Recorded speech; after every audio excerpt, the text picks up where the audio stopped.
আসসালামু আলাইকুম ওরহমতুল্লাহ। আজ আমাদের ভারত দেশের মধ্যে মুসলিম জনসংখ্যা মোটামুটি 14% আছে। কিন্তু আমরা যদি ভারতের প্রাচীন ইতিহাসের দিকে একটু নজর রেখে থাকি তাহলে আমরা জানতে পারবো যে শুরু থেকে ভারত দেশের মধ্যে কোনো মুসলমান বসবাস করতেন না। সেজন্য এখন এখানে এটি প্রশ্ন উঠে আসছে যে যেহেতু ইসলাম ধর্মের স্থাপনা সৌদি আরবে হয়েছিল, তো এখানে এসে থাকা সর্বপ্রথম মুসলিম ব্যক্তি কে ছিলেন, মানে সর্বপ্রথম ভারতের মধ্যে ইসলাম ধর্মের প্রচার কে করেছিলেন, আর সেই ব্যক্তিটি কে ছিলেন যার কারণে ভারতে মুসলমানের জনসংখ্যা এত বৃদ্ধি পেয়েছে এবং মানুষ ইসলাম গ্রহণ করেছেন। তো এটিকে ডিটেলসের সাথে জানতে হলে আমাদের আজকের এই ভিডিওটিকে শেষ পর্যন্ত অবশ্যই দেখবেন। তো চলুন ভিডিওর দিকে এগিয়ে যাওয়া যাক। আপনাদেরকে জানিয়ে রাখি যে ভারত দেশে শুরু থেকে ব্যবসা বিজনেস করার জন্য মুসলমানরা এখানে এসে থাকতেন। সৌদি আরবের মানুষেরা ভারতের সাথে কালো মরিচ এবং বিভিন্ন মশলার ব্যবসা করে থাকতেন। তো যেহেতু সেই সময় সৌদি আরবের মুসলমানরা নামাজের একেবারে খুবই পাবন্দী ছিলেন, সেই জন্য কেরালার রাজা, যার নাম ভীম দুসরা ছিল, তখন সে নিজের কারোবারকে বৃদ্ধি করার জন্য কেরালায় চিরামান জামে মসজিদের নামে একটি মসজিদ তৈরি করেন, যার জন্য আরবের লোকেরাও কিছু টাকা পয়সা দান করেছিলেন। কিন্তু সে সময় তাদের উদ্দেশ্য শুধুমাত্র ব্যবসায় ছিল, ইসলাম প্রচার করার ছিল না।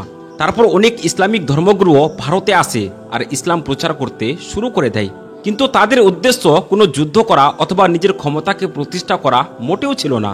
আর সর্বপ্রথম ভারতে যেই মুসলিম ব্যক্তি এসেছিলেন তার নাম মুহাম্মদ বিন কাসিম ছিল, যিনি 694 খ্রিস্টাব্দে তাইফ নামের একটি অঞ্চলে জন্ম নিয়েছিলেন। আর শুধুমাত্র 5 বছর বয়সে তার বাবার ইন্তেকাল হয়ে যায়, আর যার পর মোহাম্মদ বিন কাসিম বেশি লেখাপড়া করতে পারেননি। কিন্তু মোহাম্মদ বিন কাসিম শৈশব থেকেই একেবারে অনেক বুদ্ধিমান এবং চতুর ব্যক্তি ছিলেন, আর এর সাথে সাথে তিনি অনেক সুন্দরও ছিলেন। মোহাম্মদ বিন কাসিম ইরাকের রাজা হাজ্জাজ বিন ইউসুফের ভাতিজা এবং জামাই ছিলেন। সেজন্য সে একেবারে খুবই কম বয়সে, মানে শুধুমাত্র 17 বছর বয়সেই তিনি সৈন্যদের দলে ভর্তি হয়ে যান আর একজন যোগ্য এবং প্রতিশ্রুতিশীল সৈনিক হিসাবে প্রমাণিত হন। কিন্তু তার আসল কাহিনী আমাদের দেশ থেকে শুরু হয়। মানে আমাদের দেশে একটি সিন্ধ নামের রাজ্য ছিল, যেটি এখন পাকিস্তানের মধ্যে উপস্থিত আছে। বলা হয়ে থাকে যে সিন্ধ রাজ্যের উপর দাহির এবং তার ভাই ধাসিয়ার এই দুইজনের শাসন ছিল।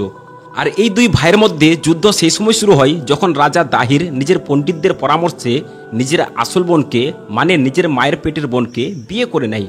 কেননা পণ্ডিতরা এটি বলে থাকতো যে তার বোন খুবই ভাগ্যবান আছে, যদি কোনো ব্যক্তি তাকে বিয়ে করে নেয় তাহলে সে এই সমস্ত রাজ্যের উপর শাসন করবে। তারপর যখন এই কথাটি রাজা ধাসিয়া জানতে পারল, তো সে একেবারে খুবই রাগান্বিত হয়ে গেল, আর তারপর সে নিজের ভাই রাজা দাহিরের উপর আক্রমণ করার ফয়সালা করে নেয়। রাজা ধাসিয়া নিজের ভাইয়ের উপর আক্রমণ করার জন্য শুধুমাত্র ফয়সালাই নিয়েছিল, কিন্তু তার আগে রাজা ধাসিয়া হঠাৎ করে গুটি বসন্তের একটি রোগে আক্রান্ত হয়ে যায়, আর এই রোগের কারণেই তার মৃত্যু হয়ে যায়। আর তারপর রাজা দাহির একেবারে অত্যন্ত অহংকার ও দাম্ভিকতার সাথে সিন্ধের উপর শাসন করতে শুরু করে দেয়। কেননা এখন সমস্ত সিন্ধের উপর শুধুমাত্র তারই দখল ছিল, আর পণ্ডিতদের উপর যে ভরসা ছিল সেটি আরও বৃদ্ধি পেয়ে যায়। আপনাদেরকে জানিয়ে রাখি যে রাজা দাহির একজন জালিম এবং নিষ্ঠুর হৃদয়ের ব্যক্তি ছিল। সে নিজের জনগণের উপর একেবারে খুবই জুলুম অত্যাচার করে থাকতো, আর সমস্ত জনগণ তার জুলুমের কারণে একেবারে খুবই পেরেশান হয়ে গেছিল।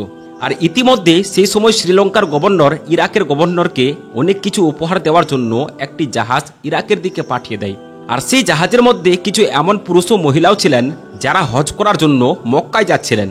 কিন্তু যখন এই জাহাজটি সিন্ধ রাজ্যকে অতিক্রম করে যাচ্ছিল, তখন ডাকুরা এই জাহাজটিকে লুট করে নেওয়ার জন্য আক্রমণ করে ফেলে, আর জাহাজের মধ্যে থেকে থাকা সমস্ত মানুষদেরকে হত্যা করে ফেলে।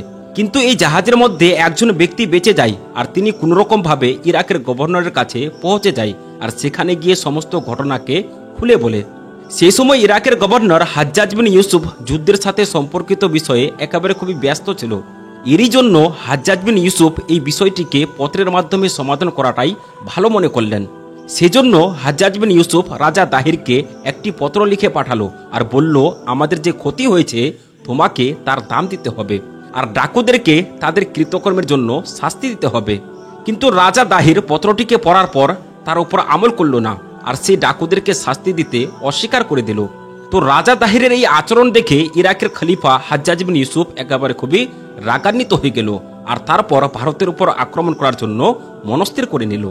আর এটি 712 খ্রিস্টাব্দের কথা, যখন মুসলমানরা সর্বপ্রথম ভারতের উপর আক্রমণ করেছিল। আর তার আগে যতগুলো আক্রমণ হয়েছিল সে সমস্ত আক্রমণ নাকাম এবং ব্যর্থ হয়ে গেছিল। আর সর্বপ্রথম যিনি আক্রমণ করেছিলেন তিনি এই ব্যক্তিটি ছিলেন, মানে মোহাম্মদ বিন কাসিম, যার অধীনে আরবিরা প্রথমবার ভারতে আক্রমণ করার পর বিজয়ী হয়েছিল। মোহাম্মদ বিন কাসিম যখন ভারতের উপর আক্রমণ করে তখন দাহিরের সৈন্যবাহিনীরা একেবারে খুবই তাড়াতাড়ি মোহাম্মদ বিন কাসিমের আগে নিজের মাথাকে নত করে দেয়। কেননা দাহিরের প্রাসাদে যাওয়ার জন্য যে রাস্তাটি ছিল তার সম্বন্ধে মোহাম্মদ বিন কাসিমকে অন্য কেউ বলেনি, বরং রাজা দাহিরের স্ত্রী নিজেই সেই রাস্তার সম্বন্ধে মোহাম্মদ বিন কাসিমকে বলেছিল। এরই জন্য তিনি একেবারে খুবই সহজে আর খুবই দ্রুত প্রাসাদের মধ্যে প্রবেশ করে যায়। আর মোহাম্মদ বিন কাসিমের তরবারির আগে দাহিরের সৈন্যবাহিনী কিছুই করতে পারল না। আর সেখানেই রাজা দাহির মোহাম্মদ বিন কাসিমের হাতে মারা যায়। রাজা দাহিরের রাজত্বকে জয় করার পর মোহাম্মদ বিন কাসিম সিন্ধের অন্যান্য রাজ্যের উপরও আক্রমণ করে ফেলে এবং সেগুলোকেও জয় করে নেয়। তারপর এমনইভাবে আস্তে আস্তে করে একদিন এমনও এসে যায় যে সমস্ত সিন্ধের উপর শুধুমাত্র আরবদের দখল হয়ে যায়, মানে তাদের শাসন হয়ে যায়। আর মোহাম্মদ বিন কাসিম সিন্ধের উপর নিজের শাসন বানিয়ে নেয়। মোহাম্মদ বিন কাসিম মোটামুটি সিন্ধের উপর 4 বছর পর্যন্ত শাসন করেছিল। মোহাম্মদ বিন কাসিম সিন্ধের সিংহাসন গ্রহণ করার সাথে সাথে সর্বপ্রথম এটি এলান করেছিল যে যারা নিজের ইচ্ছাতে ইসলাম গ্রহণ করতে চায় তারা ইসলাম গ্রহণ করতে পারে, আর যারা নিজের ইচ্ছায় আগের মজহবে থাকতে চায় তারা আগের মজহবেই থাকতে পারে। তাদের সাথে কোনো প্রকারের জোর জবরদস্তি করা হবে না। সবাইকে নিজের নিজের ভগবানের পূজা করার জন্য ছুট দেওয়া হয়েছিল। মোহাম্মদ বিন কাসিম গরিব এবং ধনীদের মধ্যে কোনো প্রকারের ভেদ রাখতেন না, বরং সবাইকে এক দেখে থাকতেন, সবার সাথে একইভাবে মেলামেশা করতেন। মোহাম্মদ বিন কাসিমের সম্বন্ধে একটি কথা খুবই জনপ্রিয় ছিল যে তার কথা বলার ধরন একেবারে খুবই প্রেমময় ছিল, আর তার আচরণই তাকে মানুষের মধ্যে বিশেষ করে তুলেছিল। সব মানুষ খুবই খুশ ছিল এবং শাসনও ঠিকঠাক মানে ভালো চলছিল। কিন্তু বলে না, সময় কারো বন্ধু হয় না, সে যে কখন বদলে যাবে কেউ বলতে পারবে না। এই কথার আন্দাজ আপনারা মোহাম্মদ বিন কাসিমের মৃত্যুর সম্বন্ধে জানার পর করতে পারবেন। সেই ব্যক্তি যার কাছে বড় থেকে বড় ফৌজও হার মেনে নিত, সেই ব্যক্তি যে ভারতের সিন্ধের উপর আক্রমণ করে জয় করেছিল, কিন্তু এত কম বয়সে সে মৃত্যুর সামনে হেরে যাবে কেউ কল্পনা পর্যন্ত করতে পারেনি। এই কথাটি জেনে আপনারাও অবাক হবে যে মোহাম্মদ বিন কাসিম শুধুমাত্র 20 বছর বয়সে এই দুনিয়া থেকে বিদায় নিয়েছিলেন। আর আপনাদেরকে জানিয়ে দিই যে তার মৃত্যু কোনো দুর্ঘটনাতে হয়নি, আর না কোনো যুদ্ধতে তিনি মারা গিয়েছিলেন, বরং তার মৃত্যু তার নিজের শাসকদের দ্বারা দেওয়া মৃত্যু ছিল।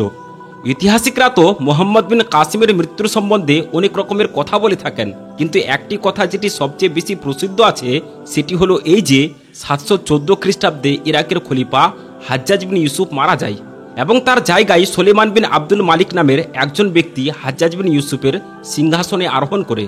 তো এই সুলেমান বিন আব্দুল মালিক সিংহাসনের উপর বসার পর হাজ্জাজ বিন ইউসুফের কাছের সর্দার, সেনাপতি এবং তার আত্মীয়দেরকে সবাইকে শেষ করতে শুরু করে দেয়, মানে মারতে শুরু করে দেয়।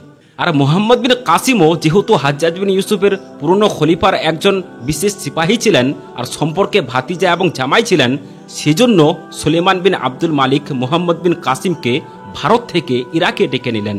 আর যেমনই মোহাম্মদ বিন কাসিম ইরাকে প্রবেশ করেছেন তো সাথে সাথে তাকে গ্রেফতার করে নেওয়া হয়, আর তারপর বন্দিখানায় তার উপর এত জুলুম অত্যাচার করা হলো যে সে সেখানেই মৃত্যুবরণ করে নেন।